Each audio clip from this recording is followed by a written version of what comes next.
Many thanks for staying with us. Now let's go to a case that has caught many's attention. The case between Olamide Thomas and the Inspector General of Police has hit a speed bump as the counsel representing the IGP requested 24 hours to prepare for argument on the defendant's bail application. Now, Olamide Thomas, whose video went viral for allegedly cursing Seyi Tinubu, the son of Nigeria's President Bola Tinubu, and the Inspector General of Police, Kayode Egbetokun, during the 4th anniversary of the #EndSARS movement against police brutality, is facing charges of cyberbullying and 3 other related offences. Earlier, our correspondent Joshua Imarayi had a chat with legal counsel to Olamide Thomas, Seprebofa Oyege. The matter came up today before Honorable Justice Emeka Nwite. And ordinarily, the business of today was supposed to be for our motion for bail of the applicant, that's Olamide Thomas. You will recall that the matter came up last on the 20th of December 2024, being a Friday.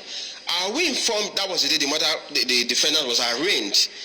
And despite that it was a Friday and the proceedings was concluded a little bit late, we informed the court that we are going to prepare, file, and serve our motion for bail on the prosecutor that same day, 20th December. And we live to our word. We were able to prepare, file, and serve the said motion since 20th. In line with the court's directive, because on the last adjourned day, the court said if we file our motion for bail, it will even give us an earlier date, because today was supposed to be for commencement of trial. We're now joined by our correspondent Joshua Imarayi, who was present in the courtroom to observe the proceedings, and he's joining us live from the FCT to discuss what transpired in court. Joshua, good afternoon. Thanks for joining us. Very quickly, you were speaking to us on Jessiri earlier, and I remember you telling him to translate the legal jargon for the ordinary man to a more comprehensive language. So very quickly, can you summarize what the delay is before I proceed to my next question? Olamide, the defendant here appeared before Honorable Justice Emeka Nwite this morning, where he was to be here bail applications. Unfortunately for her, the prosecuting counsel said that he just received the papers this morning, as he has not prepared for his argument against the bail application being made by the counsel representing the defendant. He actually asked the court to grant him a 24-hour time frame to prepare for the argument so they can come back to the court tomorrow. This did not go down well with the counsel representing the defendant, as he outrightly stated that the fact that he said he received the papers this morning was erroneous and not to be taken with high-heartedness. The justice did not fail to reprimand the prosecutor, who he warned that such case and such matter and such occurrences would not be tolerated regarding this case so far. Speaking with him, he actually complained that he was hoping to take his client home today after perfecting bail conditions.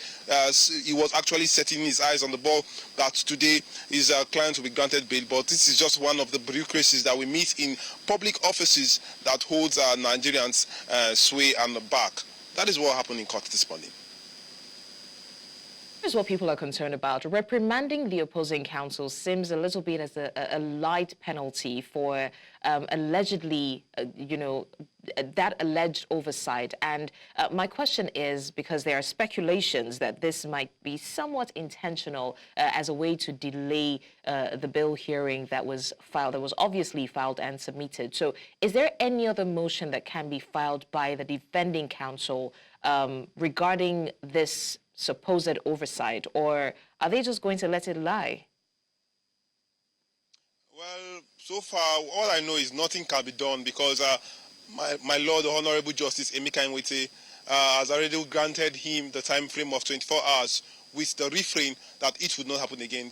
But they've accepted with good faith, and the defense counsel, who outrightly stated that he was forced to accept it, seeing that there's no way on site for this case to go on without all these hiccups and speed bumps that we are seeing in court. We are hoping that tomorrow we hear the bail applications and we hear the argument from both lawyers representing the counsel, the defendant and the prosecuting counsel particularly, to hear their arguments and to see the ruling of the court on the bail conditions for Ms. Olamide, who is appearing in court today for the alleged causes rained on the president's son and the Inspector General of Police. All right, Joshua Imarayi, thank you so much for bringing us the updates, and definitely we'll be looking to you to give us more information as this case unfolds.